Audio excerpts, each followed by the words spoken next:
Dün gece geç saatlerde Yeni Mahalle'de oturduğumuz binada kızım ve komşumun kızı tam kapıyı açarken, içeri girip kapıyı açarken hiç daha önce tanımadığım, hiç görmediğimiz o mahallede bir şahsı görüyor. Kızımın ensesinde tutup kendine doğru çekiyor. Kızım da korkarak bağırıp aşağı iniyor bahçeye. Bahçedeki bizim diğer kapı komşularımıza, orada oturan bayanlara anlatıyor bu durumu. O sırada da bu şahıs da çocukların arkasından bahçeye iniyor. Bahçede oturan komşularımızdan birisi şahsa soruyor. Hayır, sen burada ne geziyorsun? Niye buraya gelmişsin? Diyor ki ben beşinci katta oturuyorum. Tesadüfen ki soran kişi de beşinci katta oturuyor. Beşinci katta oturan kişi de diyor ki ben beşinci katta oturuyorum. Hayırdır, sen niye buraya gelmişsin? Şahıs o anda panikleniyor, korkuyor, dışarıya çıkmaya çalışıyor. Asansöre binip yukarıya çıkarken bu sefer binada oturan başka bir bina sakini şahsen karşılıyor. O tedirgin halini görürken şüpheleniyor. Hayırdır? Nereye gidiyorsun? Önce diyor 9. kata çıkacağım. Sonra diyor 9. kat bu binada yok, 8'e çıkacağım. Diyor ki bu bina zaten 7 katıdır, 8 değil. Zamlı 7 kata çıkıyor. Tesadüfen ki bunu soran bina sakini de 7. katta oturuyor.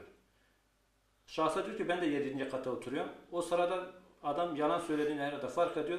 Binadan çıkıyor, kendi şahsi aracına binip oradan uzaklaşıyor. Yaklaşık 150-200 metre uzaklaşıyor.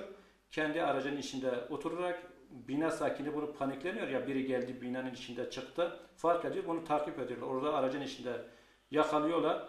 Çıkan bir kargaşadan dolayı, bu görüntüden dolayı emniyete haber veriyor. 155'e polisler geliyor, kişiyi alıyor. Ben de o sırada evimin içinde uyuyordum. Polisler gelirken fark ettim. Ben de kalktım. Olay bu şekilde şahit oldum, duydum. Dediler ki böyle bir durum var. İşte bir taciz olayı falan olmuş.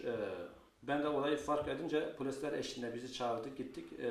Aynı anda gittik Çürük Şube'de. Şikayetçi olduk. Kişinin hakkında da davacı olduk.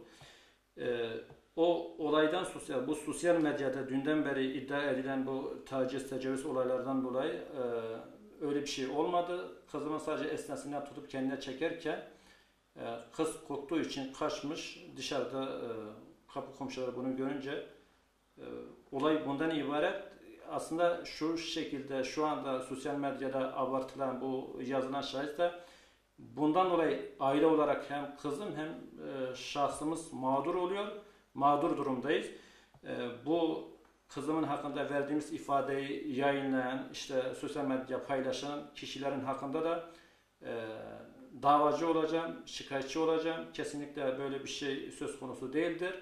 Böyle bir şey olmamış. Herhangi bir taciz ya da o cinsel şey olmadı.